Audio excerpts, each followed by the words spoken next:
है, समय के अनुसार जीवन चलता है ना, उसमें 5 लेटर है। 5 लेटर क्या है? WATCH। W का मतलब होता है वर्ड। जीवन में किसी भी व्यक्ति की पहचान शब्दों से होती है। पहली अपीयरेंस में हम उसके कपड़ों से पहचानते हैं कि कपड़े कैसे हैं उसके, अच्छा लग रहा है भाई, लड़की अच्छी लग रही है। लेकिन जब बोलती है तो पता नहीं क्या निकलता है। जैसे हमारे गांव में कहते हैं, बोलती है तो ऐसे निकलता है जैसे ऊपर निकल रहे हो, या मतलब शब्द ऐसे निकलते हैं। तो वर्ड जो है हमारी पावर है, हमारी सब कुछ पहचान है। शब्द जो है हमारी पहचान है। शब्द ही हमारे लिए लड़ाई है, शब्द ही हमारी बढ़ाई है, और शब्द ही हमारे जीवन को आगे बढ़ाने वाली चीज़ है। आप कैसा बोलते हो, आप पॉजिटिव बोलते हो, नेगेटिव बोलते हो। ये लड़की अभी जो मेरे सामने बैठी, जो अभी कंपेयरिंग कर रहे हैं, मैं उसको बोलूं, क्या नाम है बेटा?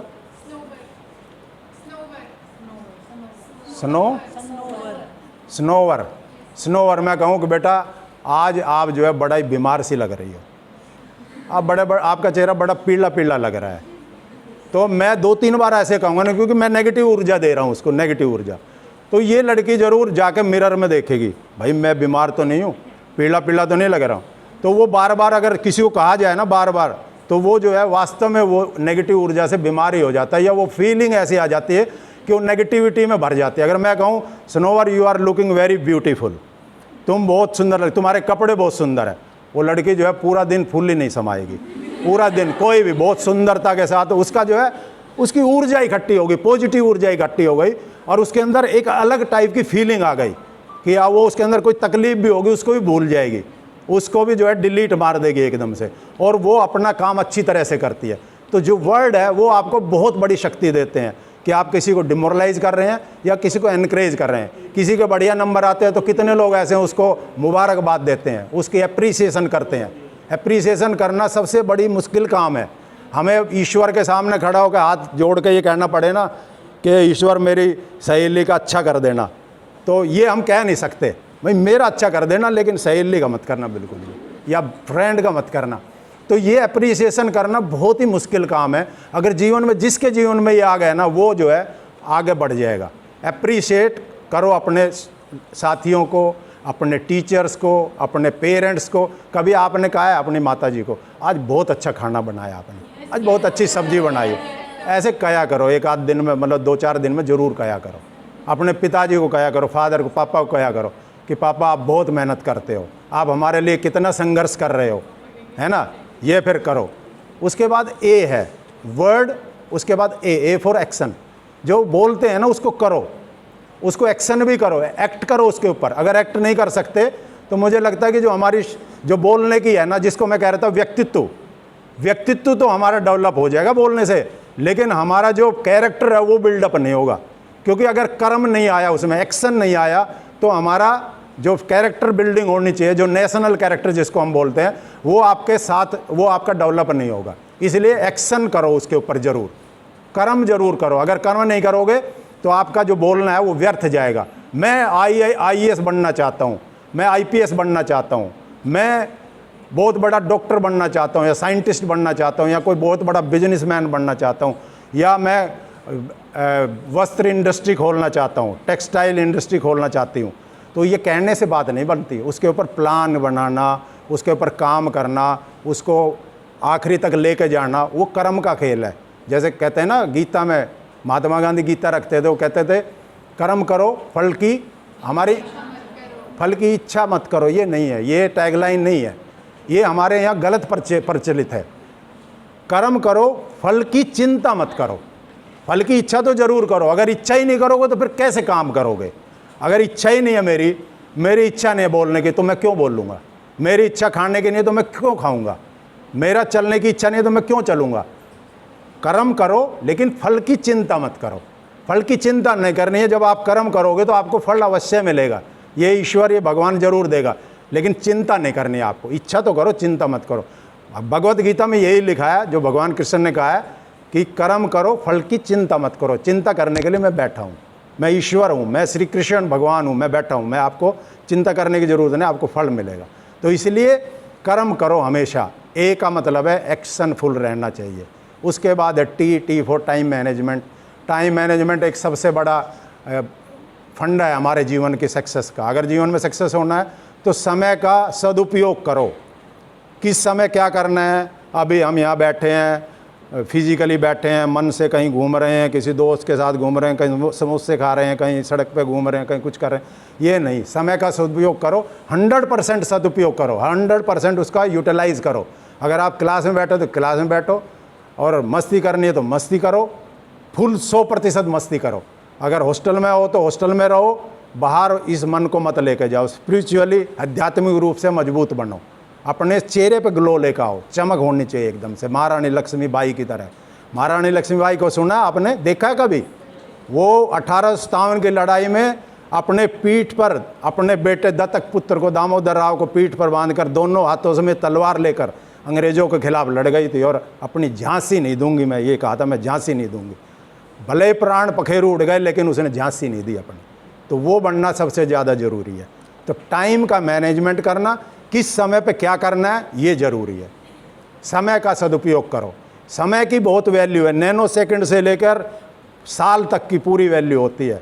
अगर साल किसी से वैल्यू जाननी है तो किसी ऐसे बच्चे से जानो जो बहुत तैयारी की और फेल हो गया एग्ज़ाम में, बीमार हो गया, उससे वो बताएगा आपको 1 साल की वैल्यू क्या आती है। अगर 1 दिन की वैल्यू जाननी है तो आप उस व्यक्ति से जानो जो चौराहे पे बैठा रहता है काम की तलाश में, जिसकी रोजी रोटी, जिसके बच्चों का खाना पीना उसकी डेली की कमाई से चलता है, और कोई उसको अपने काम के लिए लेने के लिए ना आए और वो बगैर काम के घर चला जाए, तो वो बताएगा 1 दिन की वैल्यू क्या होती है। आपको मिनट की वैल्यू जाननी है तो किसी ट्रेन छूटती हुए देखो। आप स्टेशन पर जा रहे हो और ट्रेन छूट गई और जाते हुए दिख रही है आपको, और आपको जानना ज़रूरी था, तब आपको पता लगेगा 1 मिनट की वैल्यू क्या है। अगर 1 सेकंड की वैल्यू जाननी है तो आप किसी एक्सीडेंट से जब बचते हो, कई बार सड़क पे जाते हो, एक पल में ही जो है, अगर मैं इधर नहीं होता तो एक्सीडेंट हो जाता, तो आप सेकंड की वैल्यू जान पाओगे। नैनो सेकंड की वैल्यू जाननी है तो किसी ऐसे धावक से पूछो, आप पीटी उषा से पूछो, आप मिल्खा सिंह से पूछो। भाग मिल्खा भाग फिल्म देखी होगी आपने, उसमें ये दिखाया गया कि नैनो सेकंड से मिल्खा सिंह पिछड़ गया और वो मेडल तालिका में नहीं आ पाया। तो वो आपको एक नैनो सेकंड की वैल्यू बता सकता है, जो सेकंड का 1000वां हिस्सा, उसकी वैल्यू क्या होती है। समय बलवान है, समय की वैल्यू कोई आप दोबारा मुड़ के नहीं आएगा। आज की 1 अक्टूबर की जो 1 अक्टूबर 2022 आपके जीवन में कभी आने वाला नहीं है, कभी नहीं आएगा। या आएगा किसी के जीवन में? नहीं आएगा ना। आज के 12 बजा वो कभी नहीं आएगा, 1 बजा कभी नहीं आएगा। आज का दिन आपके जीवन में कभी आने वाला नहीं, तो आप इसको रिकॉग्नाइज करो कि आज का दिन मेरे लिए कितना वैल्यूएबल है। ठीक है ना। उसके बाद है सी मतलब आपकी, जो मैंने पहले भी बताया, सक्सेस में करेज जो होता है जीवन का, वो आपको समझने की ज़रूरत है। हिम्मती रहना चाहिए, हमेशा हिम्मत के साथ जियो, सच्चे रहो, हिम्मती रहो। और उसके बाद आखिरी का जो हमारा है H फॉर ऑनेस्टी। जीवन में ऑनेस्टी ज़रूर होनी चाहिए। Honesty to your teachers, honesty to your books, honesty to your family, honesty to your parents, honesty to your classes. सबके प्रति ऑनेस्ट रहो, कभी भी बेईमान बनने की कोशिश मत करो। अगर आप ऑनेस्ट रहोगे तो ईश्वर आपको फल अवश्य देगा, क्योंकि नेचर का रूल है। जब हम बोलते हैं ना, यथा पिंडे तथा ब्रह्मांडे, या तथा पिंडे यथा ब्रह्मांडे, जैसा पिंड है, जैसा व्यक्ति है, वैसा ही ब्रह्मांड है। जो हम बोलते हैं वो चीज़ हमेशा ब्रह्मांड में घूमती है। जो हम बोलते हैं ना, अक्षर जैसे बोलते हैं, अक्षर कहते हैं ना, अक्षर है ये। अक्षर वो है जिसका क्षरण ना हो, जो कभी भी ख़त्म ना होने वाला, जो ख़त्म ना होना, उसको हम अक्षर बोलते हैं। जैसे मैंने कोई शब्द बोला तो ये कभी ख़त्म नहीं हो सकता, कभी भी नहीं ख़त्म होगा। ये जीवन में आप कभी भी कैच कर सकते हो। अभी ऐसे मशीन का इजाद किया जाने वाला है, जो हम गांधी जी ने क्या कहा था, सुभाष चंद्र बोस ने क्या कहा था, उसको भी कैच कर पाएंगे। क्यों नहीं ख़त्म होते? क्योंकि हम जैसे देखते हैं कम्युनिकेशन के साधन, जैसे यहाँ से हम बोलते हैं, फ़ोन करते हैं, अमेरिका में करते हैं, हूबहू ऐसी आवाज़ सुनती है, उसका डायलेक्ट वैसा का वैसा सुनता है, कैसा बोल रहा है, कौन बोल रहा है, हम पहचान लेते हैं एकदम से। तो जो शब्द है वो कभी ख़त्म नहीं होते हैं। तो इसलिए हमारा जो अक्षर है वो कभी ख़त्म नहीं होता। तो इसलिए जो बोलते हो वो अच्छा बोलो, ताकि आप इस ब्रह्मांड में जाए, इस नेचर में जाए, इस ईश्वर के पास जाए। और आप ये कहते हो, जब हम जो चीज़ बोलते हैं वो वापस हमारे पास आती है घूम के, उसका रिजल्ट हमारे पास आता है। तो आप जैसा सोचोगे, जैसा बोलोगे, जैसा एक्ट करोगे, वो सब चीज़ें आपके पास आने वाली है। तो इसलिए आपको ईश्वर रिजल्ट ज़रूर देगा। आप मेहनत करो, हिम्मत के साथ काम लो और ऑनेस्ट रहो। हमेशा जीवन में ऑनेस्टी बहुत ज़रूरी है।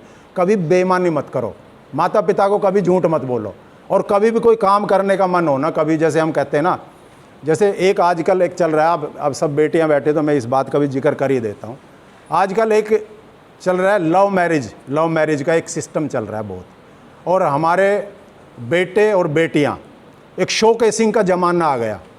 मतलब लड़कियां भी शोकेसिंग करती हैं, लड़के भी शोकेस करते हैं।